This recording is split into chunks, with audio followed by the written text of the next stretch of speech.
Bang Kenta, kenapa ikan air tawar di sungai Jepang banyak sekali? Emang nggak boleh dipancing ya? Ya Allah, untung ikan ini hidup di Jepang.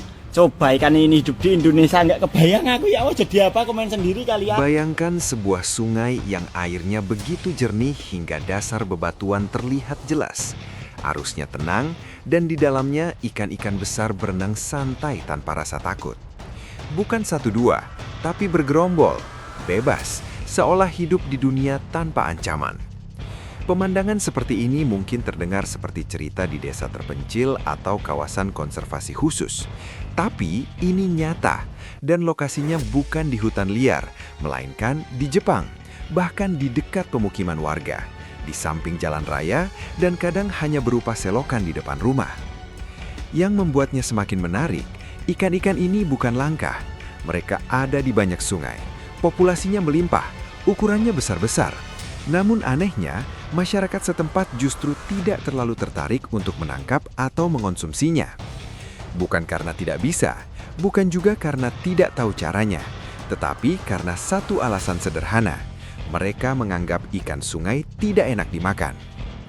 Disinilah cerita menjadi menarik, karena di saat orang Jepang melihat ikan-ikan itu sebagai sesuatu yang kurang menggugah selera, orang Indonesia justru melihatnya sebagai peluang emas. Bayangkan saja, di Indonesia, ikan air tawar seperti lele, nila, atau patin bisa menjadi menu favorit di rumah makan. Bahkan, banyak orang rela memancing berjam-jam hanya untuk mendapatkan ikan segar dari sungai atau kolam. Jadi ketika pekerja atau warga Indonesia pertama kali melihat sungai-sungai di Jepang yang penuh ikan, reaksinya hampir bisa ditebak. Bukan kagum saja, tapi langsung refleks, ini bisa dipancing. Awalnya, aktivitas ini terlihat biasa saja. Seorang atau dua orang Indonesia berdiri di pinggir sungai, membawa alat pancing sederhana, lalu mulai melempar kail. Tidak ada yang aneh bagi mereka. Tapi bagi warga Jepang yang kebetulan lewat, pemandangan ini justru terasa asing. Mereka berhenti sejenak, melihat dari kejauhan, dengan ekspresi penasaran. Tangan dilipat, wajah serius mencoba memahami apa yang sedang terjadi. Beberapa menit pertama, mereka hanya menonton. Dalam pikiran mereka mungkin muncul pertanyaan, kenapa ada orang yang mau memancing ikan di sungai seperti ini? Bukankah ikan-ikan itu tidak enak? Bukankah lebih baik beli ikan laut yang jelas kualitasnya? Namun perlahan, situasinya berubah.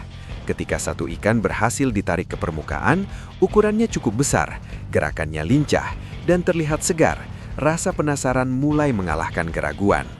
Mereka mendekat sedikit, tidak terlalu dekat, tapi cukup untuk melihat lebih jelas. 5 menit kemudian, pertanyaan pertama muncul. Dengan nada hati-hati, mereka mulai bertanya, pakai umpan apa?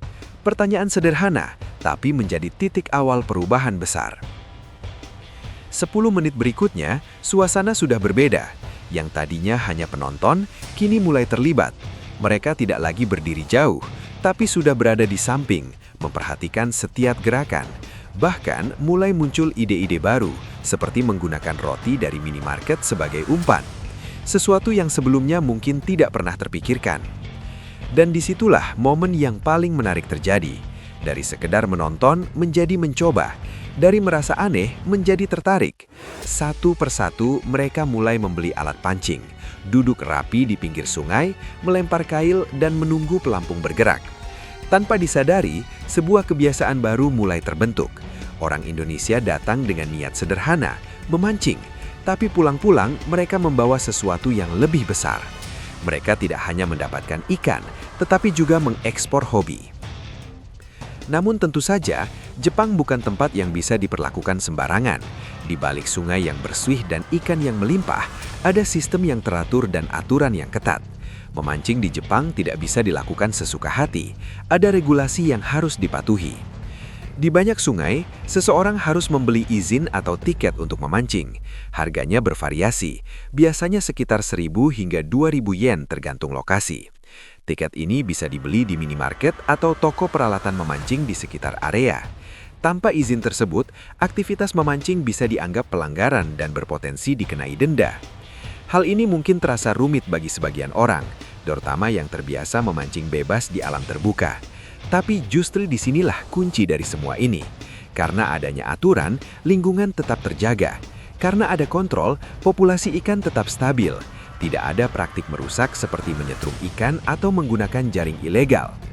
Ikan-ikan di Sungai Jepang hidup dalam kondisi yang relatif aman. Airnya bersih karena pengelolaan limbah yang baik. Lingkungannya terjaga karena kesadaran masyarakat yang tinggi. Dan hasilnya bisa dilihat dengan jelas. Sungai yang hidup, penuh dengan ekosistem yang sehat. Suatu hari, ketika beberapa orang Indonesia sedang memancing, tiba-tiba datang seorang polisi. Momen ini sempat menegangkan. Bagi sebagian orang, didatangi polisi di negara asing bisa menimbulkan rasa khawatir. Pikiran mulai kemana-mana. Namun yang terjadi justru sebaliknya. Polisi tersebut tidak marah, tidak menginterogasi, bahkan tidak memberikan peringatan keras. Ia hanya menyapa dengan ramah, mengingatkan untuk berhati-hati, terutama jika menggunakan sepeda di sekitar area. Sebuah interaksi sederhana yang menunjukkan bahwa penegakan aturan di Jepang dilakukan dengan pendekatan yang humanis. Kegiatan memancing pun berlanjut. Hasilnya cukup memuaskan. Beberapa ikan berhasil didapat. Ukurannya lumayan besar. Ada yang bentuknya mirip lele. Ada juga jenis lain yang mungkin tidak familiar bagi orang Indonesia. Ikan-ikan itu kemudian dibawa pulang, dimasak dan dinikmati bersama. Di negeri dengan biaya hidup tinggi seperti Jepang, mendapatkan lauk gratis tentu menjadi pengalaman yang menyenangkan. Selain hemat, juga memberikan kepuasan tersendiri karena hasil usaha sendiri. Namun di balik semua itu, ada satu pertanyaan yang sering muncul. Kenapa orang Jepang tidak terlalu menyukai ikan air tawar? Jawabannya cukup kompleks. Salah satu alasannya adalah faktor kesehatan. Ikan air tawar dianggap lebih beresiko terpapar polusi dibandingkan ikan laut. Sungai lebih dekat dengan aktivitas manusia, sehingga potensi pencemaran lebih tinggi. Meskipun Jepang memiliki sistem pengelolaan limbah yang baik, kekhawatiran tersebut tetap ada. Selain itu, ikan laut secara umum memiliki kandungan nutrisi yang lebih tinggi, seperti omega-3, protein, dan mineral penting lainnya. Bagi masyarakat Jepang yang sangat memperhatikan kesehatan, pilihan ini menjadi lebih masuk akal. Ditambah lagi, Jepang adalah negara maritim dengan akses yang sangat luas terhadap hasil laut. Ikan laut tersedia dalam jumlah besar dan kualitas tinggi. Tidak heran jika konsumsi ikan laut lebih dominan dibandingkan ikan air tawar. Dari sini, kita bisa melihat bahwa perbedaan ini bukan soal benar atau salah, tapi soal perspektif dan kebiasaan. Apa yang dianggap biasa di satu tempat bisa menjadi sesuatu yang luar biasa di tempat lain. Fenomena ini juga menjadi refleksi yang menarik bagi Indonesia. Kita memiliki sungai yang banyak, jenis ikan yang beragam, dan budaya konsumsi ikan air tawar yang kuat. Namun di sisi lain, kita juga menghadapi tantangan dalam hal pengelolaan lingkungan. Banyak sungai yang tercemar, ekosistem yang rusak, dan populasi ikan yang menurun. Bukan karena tidak ada potensi, tetapi karena kurangnya kesadaran dan pengawasan. Sementara di Jepang, meskipun ikan sungai kurang diminati, mereka tetap menjaga lingkungannya dengan baik. Hasilnya, sumber daya alam tetap terjaga, bahkan berlimpah. Di titik inilah muncul sebuah pelajaran sederhana namun penting, bahwa keberlimpahan bukan hanya soal apa yang kita miliki, tetapi bagaimana kita menjaganya. Bahwa nilai suatu hal tidak selalu sama di setiap tempat, dan bahwa interaksi antar budaya bisa melahirkan sesuatu yang baru. Seperti yang terjadi di sungai-sungai Jepang itu, orang Indonesia datang dengan kebiasaan memancing. Orang Jepang melihat lalu mencoba. Dari situ, lahir sebuah aktivitas baru yang mungkin sebelumnya tidak terpikirkan. Mancing bareng, berbagi pengalaman, dan tanpa disadari membangun jembatan kecil antara dua budaya. Dan mungkin disitulah letak keindahannya. Bukan hanya pada ikan yang berhasil ditangkap, tetapi pada cerita yang tercipta di baliknya. Karena kadang hal sederhana seperti memancing bisa membuka cara pandang baru tentang dunia. Dan ketika kita melihat kembali semua ini, muncul satu pertanyaan yang sulit diabaikan. Jika ikan-ikan itu hidup di tempat lain, apakah mereka akan tetap sebanyak itu? Atau justru sudah lama menghilang?